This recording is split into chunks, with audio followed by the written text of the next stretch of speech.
டெக்னோல வந்து ஸ்பார்க் கோ 2021 அப்படிங்கிற ஒரு entry level smart phone launch பண்ணியிருக்காங்க. இந்த ஃபோனை பற்றி தெரிய முன்னாடி வீடியோக்கு ஒரே ஒரு லைக் கொடுத்துருங்க. இப்போ நம்ம வீடியோக்குள்ளே போகலாம். இந்த ஃபோனை பற்றி பேசும்போது பேக் சைடில் பிளாஸ்டிக் பேக் கொடுக்குறாங்க. ஒரு டிஃபரெண்ட்டான வரியான ஒரு மாதிரியான டிசைன் வந்து கொடுத்துருக்காங்க. ஸோ இந்த டிசைன் எப்படி இருக்குது அப்படிங்கிறத கீழே கமெண்ட் செக்ஷனில் மென்ஷன் பண்ணுங்கள். மேலும் ஃப்ரண்ட் சைடில் டிஸ்பிளே அப்படின்னு பார்க்கும்போது இந்த ஃபோனில் ஒரு 6.52 இன்ச்சுக்கான HD+ ரெசல்யூஷனில் LCD டிஸ்பிளே கொடுக்குறாங்க.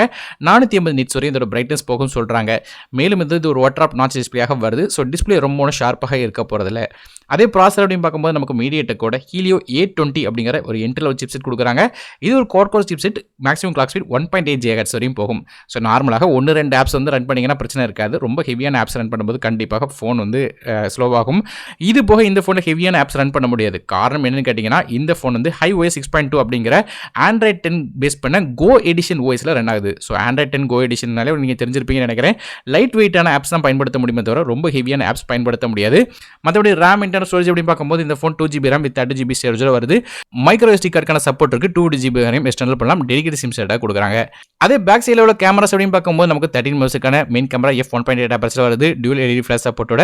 ரெண்டாவது கேமரா ஒரு AA லென்ஸ் கொடுக்குறாங்க. ஸோ ஃபோனோட பேக் சைடு 2 கேமரா இருக்குது.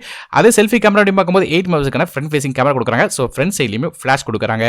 பேட்டரிஸை பற்றி பேசும்போது இல்லை 5000 mAh பேட்டரி வருது. நார்மலாக 10 வாட் சார்ஜிங் தான் கொடுக்குறாங்க. சார்ஜ் பண்ணுறதுக்கு மைக்ரோ USB போர்ட் தான் வருது. மேலும் வந்து ஃபிங்கர் பிக்ஸ்க்கான ஃபோனோட பேக் சைடில் கொடுக்குறாங்க. இது போக dual 4G VoLTE, single band wifi, Bluetooth 4.2 மாதிரியான விஷயங்கள் இருக்கு. டெக்னோவோட இந்த ஸ்பார்க் கோ 2021 பொறுத்தவரை மால்தீவ்ஸ் ப்ளூ, ஹாரிசான் ஆரஞ்சு, அது போக கேலக்ஸி ப்ளூ அப்படிங்கிற 3 டிஃபரெண்டான கலர்ஸ் கிடைக்கி. இதோட விலை அப்படின்னு பார்க்கும்போது 6999 அப்படிங்கிற விலையில அமேசான் வெப்சைட்ல கிடைக்குது. அதுக்கப்புறம் இந்த ஃபோனோட விலை 7299 அப்படிங்கிற விலையில வந்து வந்துடும். ஸோ அதனால வந்து இந்த ஃபோன் வாங்கலாமா வேண்டாமா கேட்டிங்கன்னா ஆண்ட்ராய்ட் கோ எடிஷன் உள்ள ஃபோன் இப்போவுமே வாங்காதீங்க தான் சொல்வேன். ஏன்னா கொஞ்ச நாள் கழிச்சு அதை யூஸ் பண்ண முடியாது. அது போக வந்து ஆப்ஸ்லாம் ஹெவியாக யூஸ் பண்ணவே முடியாது. ஸோ கண்டிப்பாக ஆண்ட்ராய்ட் கோ எடிஷன் பேஸ் பண்ண எந்த ஒரு ஸ்மார்ட் ஃபோனும் வாங்காமல் இருக்கிறது தான் நல்லது. ஸோ நீங்கள் இதை பற்றி என்ன நினைக்கிறீங்க அப்படிங்கிறது கீழே கமெண்ட் செக்ஷனில் மென்ஷன் பண்ணுங்கள். வீடியோ பிடிச்சா ஒரே ஒரு லைக் மட்டும் கொடுத்துருங்க. நானும் டெக்கின் தமிழுக்காக மற்றொரு வீடியோ செய்தி வரை நன்றி, வணக்கம்.